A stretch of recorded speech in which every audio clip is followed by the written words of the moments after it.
Some races shake up the leaderboard. And then there are races like this, where the chaos is so wild and the frustration so raw that even teammates turn on each other. The Talladega Cup Series didn't just end with a photo finish, it exploded into controversy, confusion, and a whole lot of driver outrage. And if you thought this was just another superspeedway shuffle, think again. Let's start with what went down on that unpredictable Alabama track. The race kicked off with the usual Talladega energy, fast, loud, and full of tension. But as laps clicked away, it was clear this one wouldn't be clean. The whole thing turned into a whirlwind of questionable decisions, strategic blunders, and tempers flaring in every direction. Austin Cindric crossed the line first, but not without drama, and certainly not without anger in his rearview mirror. Cindric's win wasn't your typical victory lap moment. It came down to the tiniest of margins, just 0.022 seconds ahead of Ryan Preece. That's less than the blink of an eye. But this wasn't just about a close finish. Two lapped cars, plus a couple of Hendrick Chevrolets unintentionally helping push the leaders forward, made the ending feel less like a clean battle and more like a chaotic gamble. Still, Cindric was all smiles afterward, calling it a hard-fought win, and thanking Kyle Larson for the critical help in those final moments. And he had a right to be proud. This victory launched him from 22nd in the standings straight into the playoff conversation. But not everyone was clapping. Behind the cheers and confetti, others were fuming, and it all started unraveling way before the finish. On lap 43, the first major wreck of the race took out some heavy hitters. Brad Keselowski, Kyle Busch, and Ryan Blaney got caught up in a crash that looked more like a demolition derby than a pit strategy gone wrong. What happened? Fords were trying to get under green, and the tight pack racing at Talladega didn't give anyone room to breathe. Keselowski later explained it as a messy miscommunication. Cars in front slowed for the pit lane. Others didn't get the memo, and it all went south from there. Blaney, who's had a rough stretch lately, didn't even hide his frustration. 4 DNFs in 10 races? That's not just bad luck, that's a pattern, and it's wearing on him. Meanwhile, Kyle Busch had no idea what event caused the wreck. It happened that fast. For Keselowski and Blaney, this crash meant a 38th and 39th place finish, respectively. That's a brutal blow in a season where every point counts. And while the cameras stayed locked on Cindric's celebration, the garage was already buzzing with questions. Why are so many top drivers getting wiped out on pit road strategies? How much longer will drivers tolerate chaotic superspeedway races that end careers, or at least kill playoff chances?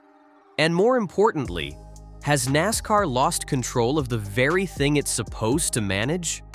You'd think that would be enough drama for one race, but no, this is just the tip of the iceberg. Because what came next? Teammates turning on each other, explosive radio calls, and a championship contender calling out his team. In the next part, we're diving into the full meltdown at Penske and the controversy that could change the playoff landscape. Just when you thought the race couldn't get any more chaotic, things started spiraling deeper into frustration for drivers and teams alike. Midway through the second half, tempers boiled once again, this time triggered by a misjudged bump on a restart. Christopher Bell and Chris Buescher both ended up out of contention after a poorly timed push went all wrong. It wasn't just bad luck. It was a continuation of the mounting tension that seemed to hang over the entire race. For Bell and Buescher, it wasn't just a matter of wrecked cars. It was a missed opportunity at a pivotal point in the season. And for everyone watching, it was another reminder that Talladega doesn't forgive mistakes, even the small ones. But the drama wasn't limited to the wrecks. Inside Team Penske, things got heated in a very public way. Joey Logano, a former champion, and one of the more vocal personalities in the garage, absolutely lost it on the radio during the race. What sparked it? Austin Cindric checked up at the end of Stage 2, allowing Bubba Wallace to swoop in and grab the stage win. Logano saw red, unleashing a furious radio rant filled with name-calling and frustration. And while Logano toned things down in his post-race interview, it was obvious he hadn't cooled off completely. He admitted the team has speed, especially Ford in general, but pointed out their recurring issue. They can't seem to close races. That frustration has been brewing all season, but this moment put it front and center for everyone to hear. Austin Cindric wasn't about to let that criticism slide. He stood by his decision, explaining that he had to lift to avoid causing damage, not just to himself, but to Logano as well. It wasn't an act of sabotage, he insisted. It was about self-preservation. In a race already stacked with chaos, he wasn't willing to take a gamble that could have ended with both Penske cars in the wall. But given how thin tensions are right now, Cindric's reasoning didn't do much to patch the cracks inside the team. Then there's Ryan Preece. If anyone deserved a clean moment of celebration, it was him. He finished second, a career best in the Cup Series, but even that achievement got swallowed up by everything happening around him. The shadow of his teammates Brad Keselowski and Chris Buescher crashing out early dulled the spotlight he might have otherwise received. Still, Preece's performance shouldn't go unnoticed. In a race dominated by close calls and meltdowns, he held his own and came within just 0.022 seconds of winning. That's no small feat at Talladega. But here's the bottom line. When drivers are lashing out at each other, teammates are trading barbs on the radio, and even victories are surrounded by controversy, it's a sign that something deeper is going on. NASCAR may have a storm to weather as the championship race heats up. Amid all the chaos, Hendrick Motorsports quietly had one of the strongest collective performances of the day. Kyle Larson, who's never really been a Talladega favorite, finally broke through with his best ever finish at the superspeedway, third place. Not only that, he also claimed the Stage 1 win, setting the tone early for Hendrick's day.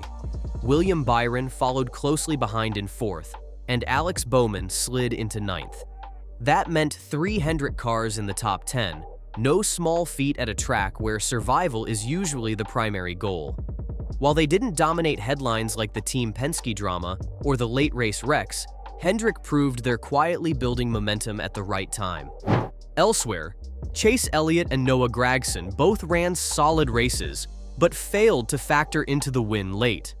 They stayed clean, avoided major wrecks, but never quite had the track position or momentum needed to strike. Meanwhile, Dale Earnhardt Jr., watching the madness from a plane, kept things light by asking fans for race updates on social media. One of the more blunt responses came from Ryan Blaney, who, after crashing out, simply said, "I didn't have fun." That summed up the day for many drivers who left frustrated, disappointed, or just flat out annoyed. Blaney's early DNF was a heartbreaker. He'd been riding a wave of 2 straight top 5 finishes and had real momentum. That was wiped out in an instant, and so was his shot at extending the streak. Dale Jr., ever the analyst, didn't hold back in his assessment. He said Team Penske should be concerned, not just because of Blaney's crash, but because of ongoing issues, particularly with pit road execution. Coming from a legend like Jr., that kind of critique hits hard. After the checkered flag, the emotional toll was impossible to ignore. Cindric caught heat from fans and even from within his team. What should have been just another playoff race turned into one of the most emotionally intense events of the season. Frustrations, rivalries, and playoff stakes all hit their boiling point. So now the questions loom. Can Logano and Cindric patch things up? Will Team Penske clean up its act? How does RFK Racing recover from a brutal outing?